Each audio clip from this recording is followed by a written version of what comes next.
Hello, it's Terry Connellan here. Great to have you join me, whether it's live or watching on the replay. Today I'm going to take you for a walk through Wholehearted, through the chapters of the book and through the journey of the shape and structure of Wholehearted, what I share in the book, and a little bit about what might be there for you as a reader experiencing the journey of reading Wholehearted. So I hope that's helpful. Feel free to pop any questions you might have in the comments, or you can tap on the questions there to let me know you have a question. Or if you're watching this afterwards on replay, just pop your comments below or questions and I'll answer them for you. So just a little bit about Wholehearted. So it's in 3 parts. So there's 3 main sections, and then it breaks down into sections within that. So I'll walk you through the 3 parts first of all, and then I'll walk you through each of the 10 sections of the book, and just tell you a little bit about what you might expect in the reading experience. So the first part is called My Wholehearted Journey, and it's sections 1 to 5 within that book, and those sections are broken up into smaller chapters. And each part of that first section is about the journey that I went through in commencing a transition journey. So the ups and downs, particularly the initial stages where I was in a job that I knew that I couldn't stay in, and it became quite apparent through one particular turning point as it's called. And I discussed in that first part of the book all about the transitions, the turning points, how I dealt with what happened, and how I started to take myself through that journey, the toeholds, the footholds, and what helped me. In part 2, which is Wholehearted Self-leadership Skills, that's section 6 to 8, and this is where I bring together, I guess, taking all that experience, taking all that learning, I bring together the 15 wholehearted self-leadership skills that I've learned on my journey, and I share those with you to help you for your journey of transition, whatever it might be. Your transition will be different to mine. Everybody's is different. I'm not advocating, leaving jobs or any particular path. I'm providing my experiences, my story, to support yours in the transition that you might wish to make, whatever it might be. It might be towards retirement, it might be a career pivot, it might be leaving a job that's no longer fulfilling you. Whatever it might be, the shape and nature of that will be different to all of us, but I do believe that we can have skills to help us prepare for that journey, and that's what I pull forward in this part 2 of the book. In part 3, which is sections 9 and 10, that's a focus on bringing it all together. So we've sort of gone through my journey, a little bit about the ups and downs of that phase, what I've learned, the key things that helped me, the distilled wholehearted self-leadership skills, and also in there some other aspects which I'll talk about in a moment.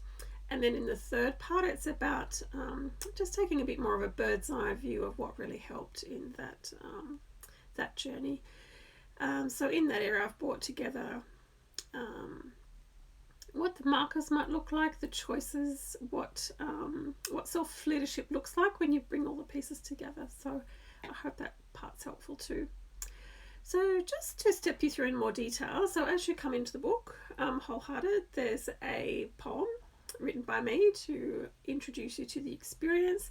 I introduce you to 2 key tarot cards graphically that you'll encounter all the way through, making cameo appearances on the way through in my journey. You'll also read the foreword, which encapsulates a little bit about the journey and the story that you'll be going into, and then of course the contents pages provides an overview, which is always very important. And you can, if you've purchased or if you are planning to purchase, you can get the first chapter now, which includes all those elements I've just described, and the contents pages, which is lovely because you pre-order now, you'll get the book on the 6th of September, either in hard copy or ebook. But you can start to see what the journey looks like and to prepare yourself for that and get excited about it. So I look forward to sharing that with you.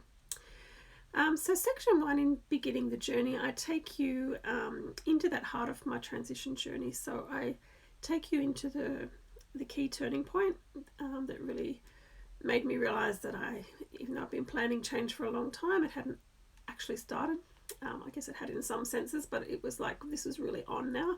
And it's quite traumatic when you realize that you have to make a change from a life and from a identity that you've invested a lot in. And that's a lot of what transition is about, is dealing with where you've been and working out what the next bit looks like. So I talk through some models, some areas from the literature about managing change and transition, my own personal experiences. I talk about how I started to rebuild through creating quiet writing, through blogging. It was very important in my journey, and all the sort of toeholds and footholds and different things that I commenced on that part of the journey. In section 2, we look at imagining another way. So these are sort of the parts within the broader parts that I mentioned earlier. So section 2 is about imagining another way, and it's about charting the course of transition in practical terms. So I talk about some of the stepping stones. When you're trying to make a change, it's really helpful to just have some small stepping stones and lighthouses to help you along the way, and I talk about what those were for me. I also talk about hard inner work, about showing up for ourselves, and about self-talk. So some really critical lessons that I learned on the way, what that felt like for me, and some tips for you along that journey. Section 3 is about our passions. It's about identifying your passions and what you love. And that's really important, because I think if you can anchor as you make change into what's important to you and what you love, and really understand that, it can help build a bridge to a new life or to getting back to what's important to you. The next section is about identifying your natural gifts, styles and desires. So here we look at personality type, we look at preferences, we look at embracing your natural strengths and gifts and knowing what they are, how you're naturally wired. Doesn't mean you can't do a whole range of things, but you'll have things that are natural for you, that are strengths for you. And it's great to be super aware and conscious of those as we make change. And we look at how you might define your style and your personality in different ways, and also how you might look at tapping into what you desire to feel as a way forward. Chapter 5 takes us through into body of work, and this is such an important part in making a transition. So in that section, we're looking at all the things that have brought you through to this this part of your journey. What ingredients, what skills, what work experiences, what volunteer experiences do you bring that can take you forward into a new time? So that's super important for us to ground ourselves as we move forward. In section 6, it's the largest section of the book, and I take you through 15 wholehearted self-leadership skills in that section. So it's quite, so it's like 15 chapters, each one dealing with one wholehearted self-leadership skill that's helped me on my journey and that I share to help you on your journey.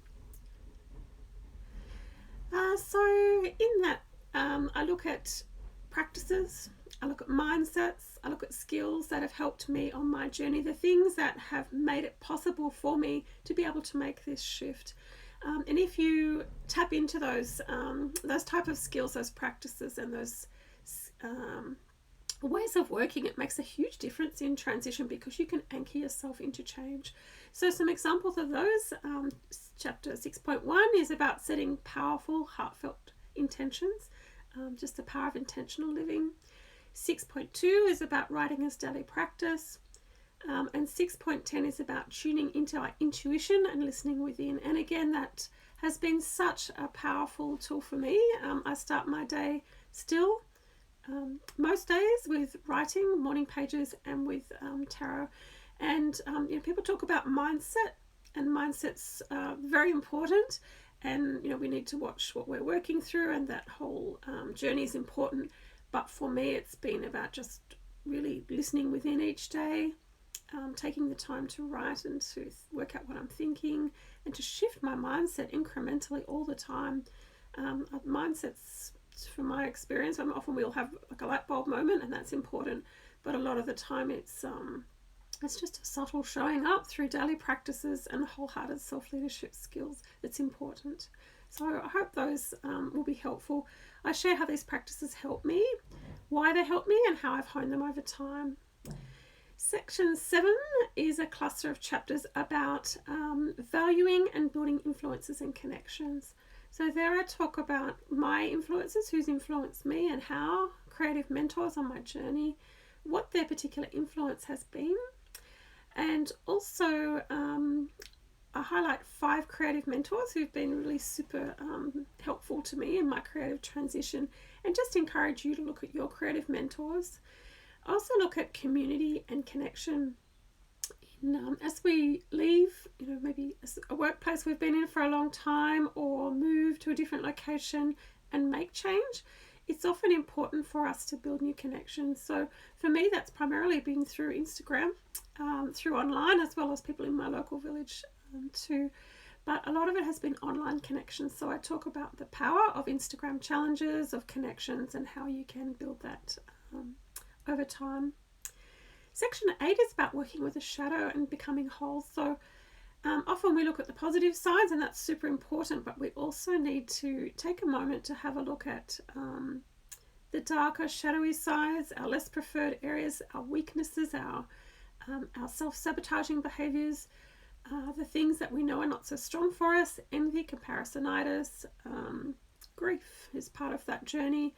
Unrequited love, there's quite a few shadow aspects of becoming whole that I deal with in chapter 8, and I'm going to share my experiences throughout all of these sections and chapters within the book, but also help you see how it might relate to your personal experiences.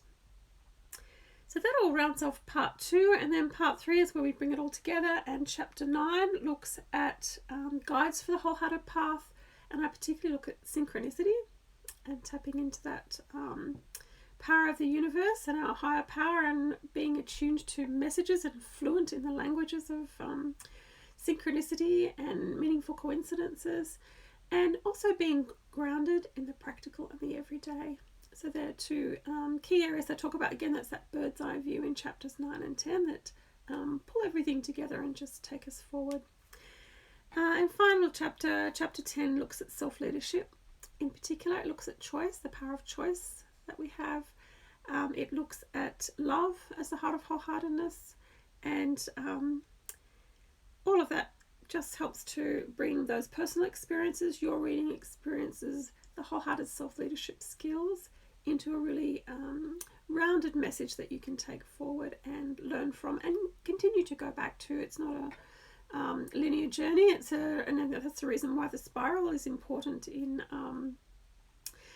my quiet writing business, and in the cover of my book you'll see the Nautilus features there, and the idea of spiraling. I believe that our journeys are not linear. They might be in terms of years and days, but certainly what we do is we learn and we keep going back, and sometimes we have to relearn, and that idea of spiraling higher and higher with more knowledge, but sometimes still going through the same lessons, is really helpful for us. So there's a wealth of information too at the back of the book. So there's plenty of endnotes, references, further reading, links to quiet writing blog posts where you can read further, opportunities to work with me, because that's another way of going deeper. And don't forget too that the Wholehearted Companion Workbook also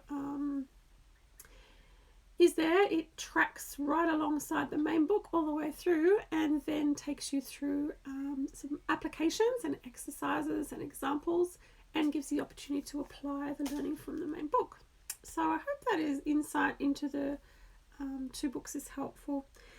So don't forget to there's advanced praise. If you want another insight into what the book's about, just head over to my bio in Instagram, and you'll see the advanced praise where you can read what advanced readers have said about the book, which also gives you some insights as well as this walkthrough.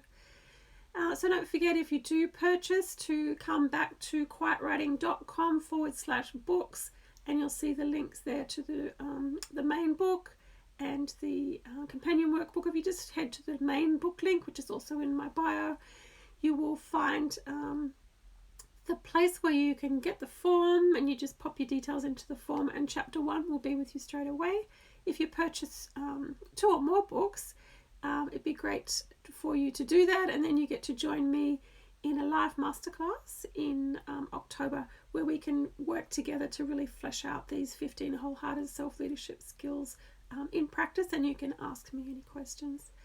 I hope that's helpful. Thank you for watching and listening. And I'll pop this information in a print form too over on quietwriting.com/blog. So you can read that too if that's your preference. So thanks for those who joined me live, and thanks for watching on the replay too if that's the way you're watching. And yeah, look forward to hearing any comments or questions you might have. And have a wonderful rest of the day. Take care. Bye.